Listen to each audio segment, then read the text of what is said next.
ನಮ್ಮ ಕ್ಷೇತ್ರದ ಆರಾಧ್ಯ ದೈವ ಅವನ ಆಶೀರ್ವಾದವನ್ನ ಪಡ್ಕೊಂಡು ಈಗ ಅಧಿಕಾರಿಗಳ ಸಭೆ ಮಾಡ್ತೀನಿ. ಮುಂದಿನ ದಿವಸದಲ್ಲಿ ಅವನ ಆಶೀರ್ವಾದದಿಂದ ಸಂಪೂರ್ಣವಾಗಿ ಮಾಗಡಿ ಕ್ಷೇತ್ರವನ್ನ ಎಲ್ಲಾ ದಿಕ್ಕಿನಲ್ಲೂ ಕೂಡ ಅಭಿವೃದ್ಧಿ ಮಾಡ್ತೀನಿ. ಜನ ಆಶೀರ್ವಾದ ಮಾಡವ್ರೆ, ರಂಗನಾಥ ಸ್ವಾಮಿ ಆಶೀರ್ವಾದ ಮಾಡವನೆ, ಕ್ಷೇತ್ರದ ಕೆಲಸ ಮಾಡಲಿ ಅಂತ ಆಶೀರ್ವಾದ ಮಾಡೋಣ. ಕ್ಷೇತ್ರದ ಕೆಲಸ ಮಾಡ್ತಾ ಇದೀವಿ. ನಿರೀಕ್ಷೆನೂ ಇದೆ, ಆಸೆನೂ ಇದೆ.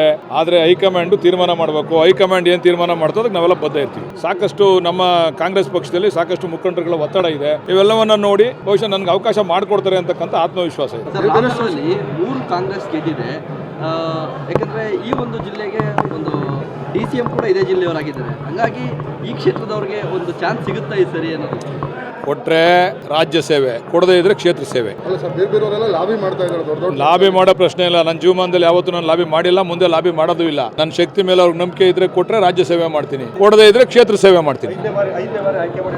ಎಷ್ಟನೇ ಬಾರಿ ಆಯ್ಕೆ ಮಾಡಿದ್ರು ಕೂಡ ಕಾಂಗ್ರೆಸ್ನಲ್ಲಿ ನಾನು ಇನ್ನೂ ಜೂನಿಯರು. ಅವ್ರ ಋಣ ನಾನು ತೀರ್ಸಕ್ ಆಗದೇ ಇಲ್ಲ. ಅಷ್ಟರ ಮಟ್ಟಿಗೆ ನನ್ನ ಮೇಲೆ, ನನ್ನ ಕುಟುಂಬದ ಮೇಲೆ ವಿಶ್ವಾಸ ಇಟ್ಟು 8 ಬಾರಿ ನಮ್ಮ ಕುಟುಂಬಕ್ಕೆ ಅಧಿಕಾರವನ್ನ ಕೊಟ್ಟಿದ್ದಾರೆ. ಎಲ್ಲ ಒಂದ್ ಕಡೆ ವಿಶ್ವಾಸ ಇದೆ.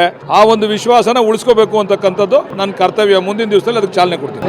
ಸಾಕಷ್ಟು ಚರ್ಚೆ ಆಗ್ತಾ ಇದೆ, ಒಂದು ಕಾರ್ಡನ್ನು ಕೊಟ್ಟು ನೀವು ಗೆದ್ದಿದ್ದೀರಾ ಅಂತೇಳಿ. ಮಾಜಿ ಶಾಸಕರು ಕೂಡ ಆರೋಪ ಮಾಡ್ತಾ ಇದ್ರು, ಮೊದಲು ಆ ಕಾರ್ಡ್ಗೆ ಒಂದು ಗೌರವವನ್ನು ತಂದು ಕೊಡಿ, ಗಿಫ್ಟ್ ಅನ್ನ ಕೊಡಿ ಅನ್ನುವಂಥದ್ದು. ಆಯ್ತು, ಅವ್ರ ಸಲಹೆ ಸ್ವೀಕಾರ ಮಾಡ್ತೀವಿ, ಅವ್ರು ಹೇಳ್ದಂಗೆ ಕೇಳ್ತೀವಿ. ನಿಜಕ್ಕೆ ಏನ್ ಸರ್ ಅದು ಕಾರ್ಡ್ ಏನು ಸರ್? ನೋಡ್ರಿ, ಚುನಾವಣೆ ಸಂದರ್ಭದಲ್ಲಿ ಪಕ್ಷಗಳು ಪ್ರಣಾಳಿಕೆಯನ್ನ ಹೊರಡಿಸ್ತವೆ. ಆ ಪ್ರಣಾಳಿಕೆಯನ್ನು ಈಡೇರಿಸ್ತೇವೆ ಹೋದ್ರೆ ಮುಂದೆ ಜನ ಅದಕ್ಕೆ ವೋಟ್ ಹಾಕೋದಿಲ್ಲ. ಹಂಗೆ ನಾವು ಪ್ರಣಾಳಿಕೆ ಹೊರಡಿಸಿದೀವಿ. ನಾವು ಅವ್ರ ಹತ್ರ ಹೇಳ್ಸ್ಕೊಂಡು ಮಾಡೋ ಅವಶ್ಯಕತೆ ಇಲ್ಲ. ನಮಗೆ ನಾವೇನ್ ಮಾತು ಕೊಟ್ಟಿದ್ದೀವಿ ಅದನ್ನ ನಡೆಸ್ಕೋತೀವಿ. ಜನ ಅದು ತೀರ್ಮಾನ ಮುಂದಿನ ದಿವಸದಲ್ಲಿ ಮಾಡ್ತಾರೆ. ಈಗಲೇ ಪಾಪ ಅವ್ರು ಬಟ್ಟೆ ಹರ್ಕೊಳ್ಳೋದು ಒಳ್ಳೇದಲ್ಲ ಅಂತ ನನ್ನ ಅಭಿಪ್ರಾಯ. ಹೋರಾಟ ಮಾಡ್ತೀನಿ ಅಂತ ಕೂಡ ಅವರ ವಿರೋಧ ಪಕ್ಷದವ್ರಿಗೆ ಹೋರಾಟ ಮಾಡಕ್ಕೆ ಅಕ್ಕಿದೆ, ಮಾಡ್ಲಿ, ತೊಂದರೆ ಇಲ್ಲ.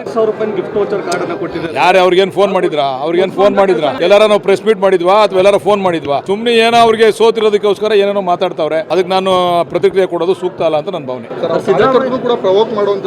ಅದೆಲ್ಲ ಸ್ವಲ್ಪ ದಿವಸ ನಡೀತದೆ. ನಾನು ಅವ್ರನ್ನ ಮನವಿ ಮಾಡ್ತೀನಿ. ಬೇರೆ ಎಲ್ಲ ವಿಚಾರ ಬಿಟ್ಟು ಅಭಿವೃದ್ಧಿ ವಿಚಾರದಲ್ಲಿ ನನಗೆ ಸಹಕಾರ ಕೊಡಿ ಅಂತ ಅವ್ರ ಹತ್ರ ಮನವಿ ಮಾಡ್ತೀನಿ. ಅವ್ರವ್ರ ಅಭಿಪ್ರಾಯಕ್ಕೆ ತಕ್ಕಂತೆ ಮಾತಾಡ್ತಾರೆ. ಅದಕ್ಕೆ ತೀರ್ಮಾನ ನಾವು ಮಾಡ್ತೀವಿ. ಸರ್ಕಾರ ಶಕ್ತಿಯುತವಾಗೈತೆ, ಒಳ್ಳೆ ನಾಯಕರುಗಳಿದ್ದಾರೆ. ಮುಖ್ಯಮಂತ್ರಿ, ಉಪಮುಖ್ಯಮಂತ್ರಿಗಳು ಈ ರಾಜ್ಯದ ನಾಡಿ ಮಿಡಿತವನ್ನ ಅರ್ಥ ಮಾಡ್ಕೊಂಡಿರ್ತಕ್ಕಂಥ ನಾಯಕರಿದ್ದಾರೆ. ಯಾವ ರೀತಿ ಭರವಸೆಗಳನ್ನ ಈಡೇರಿಸಬೇಕು ಅಂತೇಳಿ ಅವ್ರು ತೀರ್ಮಾನ ಮಾಡ್ತಾರೆ. ಇವರೆಲ್ಲ ಸೋತಿರೋದಕ್ಕೋಸ್ಕರ ಹತಾಶರಾಗಿ ಏನೇನೋ ಮಾತಾಡ್ತಾವ್ರೆ. ಅದಕ್ಕೆ ಜನ ಉತ್ತರ ಕೊಡ್ತಾರೆ. ನಾವು ಕೂಡ ನಮ್ಮ ಪ್ರಣಾಳಿಕೆಯಲ್ಲಿ ನಾವು ಕೊಟ್ಟಿರ್ತಕ್ಕಂಥ ವಾಗ್ದಾನವನ್ನು ಈಡೇರಿಸ್ತೀವಿ. ಸಿದ್ದರಾಮಯ್ಯ 5 ವರ್ಷ ಮುಖ್ಯಮಂತ್ರಿ ಆಗಿರ್ತಾರೆ ಅಂತ MB ಪಾಟೀಲ್ ಅವರು ಹೇಳಿದ್ದಾರೆ. ಅದು ಅವ್ರ ಅಭಿಪ್ರಾಯ, ನನಗೆ ಗೊತ್ತಿಲ್ಲ. ನಾನು ಅಷ್ಟು ದೊಡ್ಡವನಲ್ಲ. ಹೈಕಮಾಂಡ್ ತೀರ್ಮಾನ ಮಾಡ್ತದನ್ನ. ಅದು ಹೈಕಮಾಂಡ್ ಚರ್ಚೆ ಆಗಿರ್ಬೋದು. ನನ್ನ ಹತ್ರ ಚರ್ಚೆ ಮಾಡ್ತಾರಾ? ನಾನೊಬ್ಬ ಜೂನಿಯರ್ MLA. ಶಾಸಕಾಂಗ ಪಕ್ಷದಲ್ಲೆಲ್ಲ ಪ್ರಸ್ತಾಪ ಮಾಡಲ್ಲ. ಅವೆಲ್ಲ ಅಂತ ವಿಚಾರಗಳು ಶಾಸಕಾಂಗ ಪಕ್ಷದಲ್ಲಿ ಮಾಡ್ತಾರಾ? ಅಲ್ಲಿ ಕಿಚನ್ ಕ್ಯಾಬಿನೆಟ್ ಇದೆ, ಆ ಕ್ಯಾಬಿನೆಟ್ ಅಲ್ಲಿ ಮಾಡ್ತಾರೆ. ನೀವು ಈ ಕೂಡ ಎಲ್ಲ ನಮ್ಮ ಚಾನಲ್ಗೆ ಸಬ್ಸ್ಕ್ರೈಬ್ ಆಗಿಲ್ಲ ಅಂದ್ರೆ ಸಬ್ಸ್ಕ್ರೈಬ್ ಬಟನ್ ಅನ್ನ ಕ್ಲಿಕ್ ಮಾಡಿ, ಪಕ್ಕದಲ್ಲಿರೋ ಬೆಲ್ ಐಕನ್ ಅನ್ನ ಕ್ಲಿಕ್ ಮಾಡಿ. ನಾವು ಅಪ್ಲೋಡ್ ಮಾಡುವಂತಹ ವಿಡಿಯೋಸ್ ನಿಮಗೆ ನೋಟಿಫಿಕೇಶನ್ ಬರುತ್ತೆ.